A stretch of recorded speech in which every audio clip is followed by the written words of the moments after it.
চিন্তা করি, তো সুখ অর্জনের ক্ষেত্রে সুখ পুণ্যের সবসময় পুণ্য ছাড়া সুখ অর্জন করা যায় না। লোকনীতির একটি কথা আমি মাঝে মধ্যে ঘোষণা করি।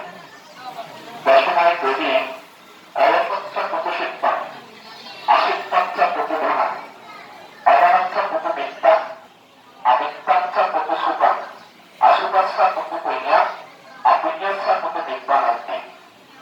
কথাগুলো লোকনীতি মধ্যে উত্তর রয়েছে। অলসতা পরিহার করতে বলা হয়েছে। মানব জীবনে অনেক দায়িত্ব রয়েছে। শৈশবকাল, কৈশোরকাল, গৌরকাল, যৌবনকাল, বৃদ্ধকাল, প্রত্যেকটি কালে আমাদের অনেক করণীয় দায়িত্ব এবং কর্তব্য রয়েছে। এই দায়িত্ব এবং কর্তব্যগুলো সম্পাদন করতে গেলে আমাদের কিন্তু দিনরাত দাঁড়িয়ে ভালো করে পূর্ণবস্ত হয়ে থাকে না।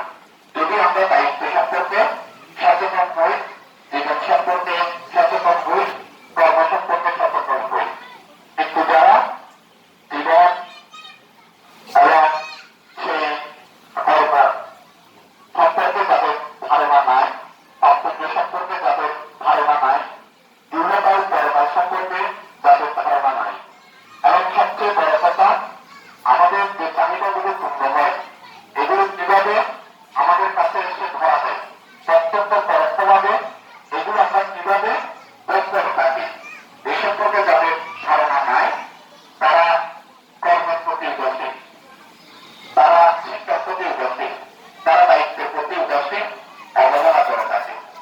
কিন্তু ভগবান বুদ্ধ বলেছেন, যারা প্রকৃতি মানব জীবনের দুর্বলতা সম্পর্কে অবগত, তারা কি করে আবশ্যকতা পরিহার করে উদ্যম এবং অত্যাবশ্যক এবং যেমন স্কুলের মধ্যে বলা হয় ছাত্রদেরকে ছাত্র নাম অধ্যয়ন করবেন, অধ্যয়নের ছাত্রদের একমাত্র সফলতা।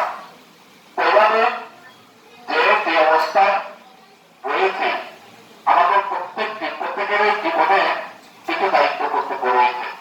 এই দায়িত্ব কর্তব্যগুলো সম্পাদন করতে গেলে তাহলে আমাদের উৎসাহ, সংরক্ষণ, কল্যাণ ক্ষেত্রে সংসদ, শৃঙ্খলাবদ্ধ জীবনযাপন, এই গুণাগুলিগুলোর গুরুত্ব অত্যন্ত বেশি। এই জন্য বলেছেন, আপনি অলসতা পরিহার করে সাংসারিক কাজ করুন। সাংসারিক কাজেও অনেক সাজানো, গোছানো, সুশৃঙ্খলতা এবং কোন কাজ কখন করতে হবে, এই দায়িত্বগুলো যদিও আমাদের বাবুরা যারা থাকে এগুলো যদি যথাযথভাবে সম্পন্ন না করে, অর্থাৎ সরকার যদি গুছিয়ে না রাখে, কোনো লোক আসলে বলে এই পরিবারের সদস্যগুলোর মধ্যে আবশ্যক হয়, তাদেরকে তাদের মধ্যে কোনো কি নাই, আন্তর্জাত নাই, পরিষ্কার পরিচ্ছন্ন নয়, তারা অলস নোংরা পরিবেশে থাকতে কি হয়, অভ্যস্ত হয়। তাহলে শুধুমাত্র শিক্ষকের শুধু ছাত্রছাত্রীরাই লাভ করবে তা নয়, আমাদের প্রত্যেকের জীবনে যাই করি না কেন মনোযোগ দিয়ে করতে বলা হয়েছে। মনোযোগ দিয়ে উৎসাহ, উদ্যোগ, উদ্দীপনা সহকারে করতে বলা হয়েছে। এটা করলে লাভ কি? এটা করলে লাভ হবে, আমি যা করতে চাচ্ছি সেটা আমার অর্জন হবে। আমি যা চেষ্টা করছি সেই চেষ্টা সার্থক হবে।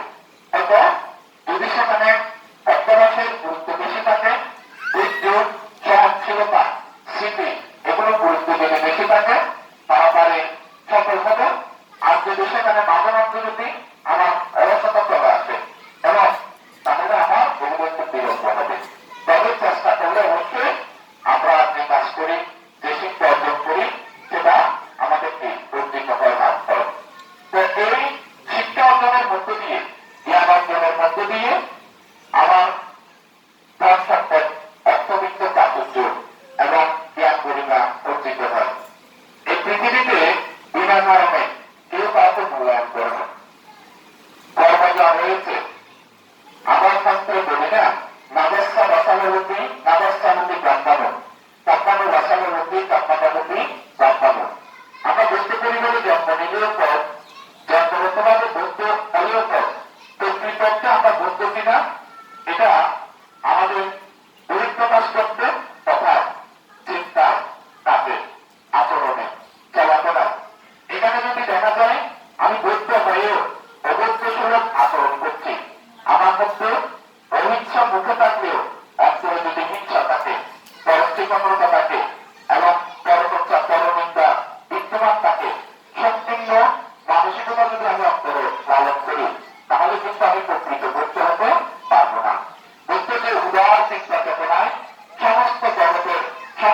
সত্যজনের কল্যাণের জন্য তার জন্য পূরণ করেছেন।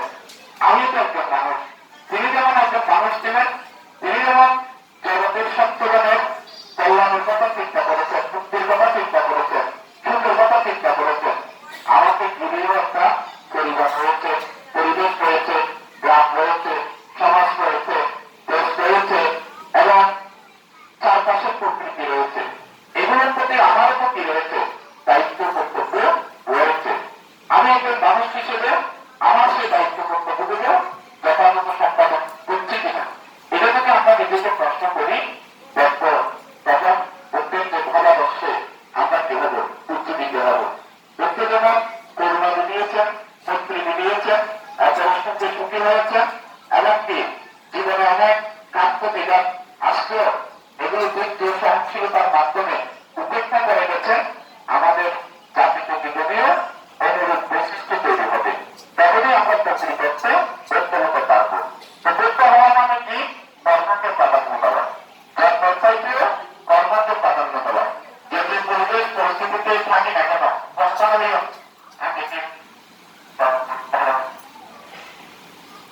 যদি পরিবেশ পরিস্থিতিতে থাকি না কেন, আমরা নিজ নিজ কর্মগুলোকে যদি কিনি, গুরুত্ব দিই, তাহলে ওই যে বললাম অর্থ, বিত্ত, প্রাচুর্য, রূপ, লাবণ্য, জ্ঞান, গরিমা, এগুলোর মাধ্যমে মানুষ আমাকে কি করবে, মূল্যায়ন করবে।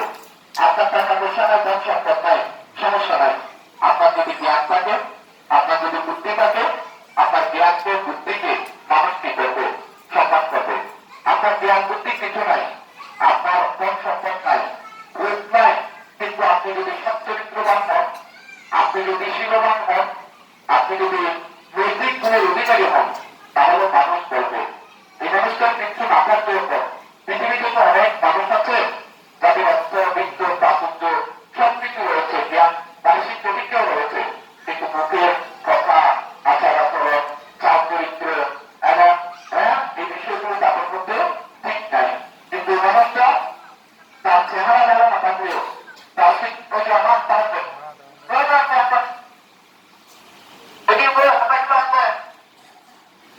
নারীকে সসায় কেনা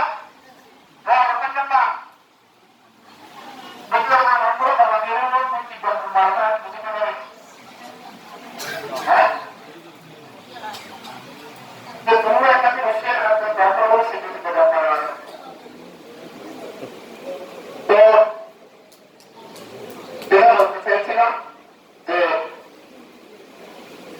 শিক্ষা না থাকুক, রূপ না থাকুক, এবং আমার মধ্যে একটা সচ্চরিত্র রয়েছে।